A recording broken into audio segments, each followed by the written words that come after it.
here at the Northeast Racers Auction and Trade Show. We are in the Troyer Dirt Car booth. Matt Steffenhagen is over to my left. This is the show car that they have in there. It's going to be going up to Canada. David Hebert is the one who drives this one here. Matt, how are things going at Troyer before we take a look at this car?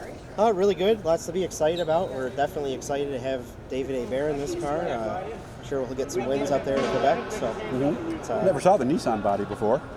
No. So the car owner with us, Jasmine Lavallee, he owns 3 Nissan dealerships. So that's why. So he's got, this is his 3rd Troyer actually, and they're all plastered in Nissan. So gotcha. Big time with Nissan. So let's start with the front end. Tell us what we're looking for, what we're looking at here. Anything different over the last few years with the hubs and the radius rods and the shock location, that kind of stuff? No, all pretty similar stuff there. Winner's components throughout as far as hubs go, Willwood brakes, calipers. Nose on the car, we tipped them up. Actually, going back to 2020, we had the right front, right? Yeah, we had the nose tipped up on the cars. We went across the board with it a year ago. So. Oh, that was an option up until a year ago. Yeah. So we went across the board with it a year ago. So the noses are all that way now. Other than that, these cars are very much the same as they've been since about the beginning of 2021. Okay. But continuing on, we still offer the option with when you're looking at the side engine mount here, you can shift the engine forward 2 inches. Oh, I see that. You can just swap that right there. Yep. So that's kind of a carryover from the TD4 was a 2-inch motor forward car. So what was the thought about moving it forward? Just changing the weight distribution of the car, getting it more over the front end. It always went well on bigger tracks. So if you go back to the TD4 days, Peter Britton had a lot of success in the TD4. Okay. And that was with the Oswego. engine forward. Yep. Gotcha.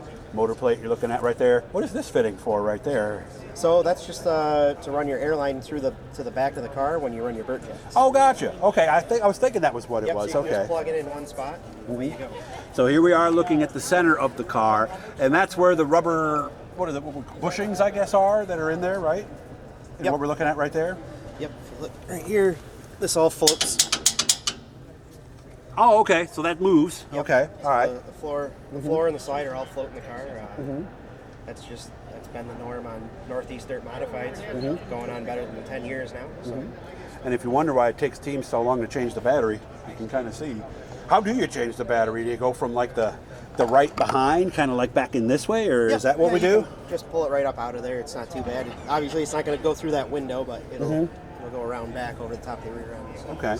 Not too bad. Got the dash in here, as you can see. We got the Generation 2 transmission here over on the side. Ooh, I like the way that looks. That's pretty sharp. Ken Unger dash.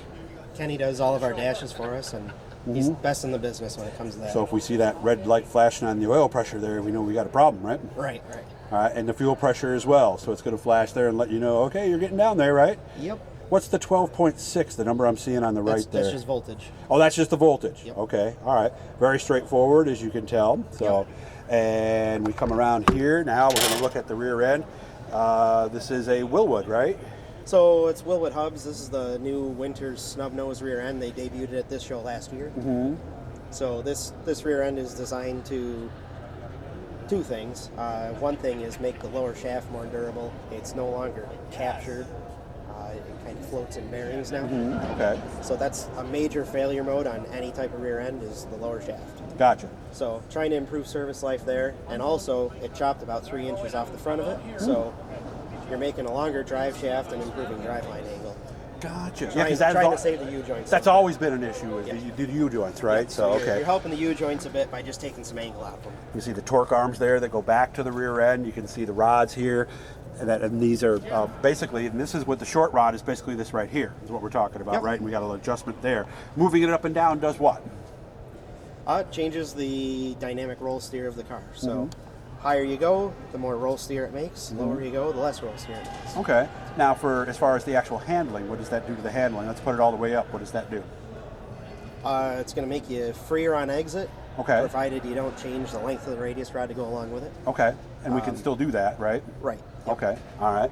Fuel cells back in here. They got a Schultz fuel cell in this one right here. And does this have the dipstick in it like everybody has? Yep. Okay. All right. All that stuff. So this, as it sits right now, this is basically a roller when you get right down to it. What would something like this go for price-wise?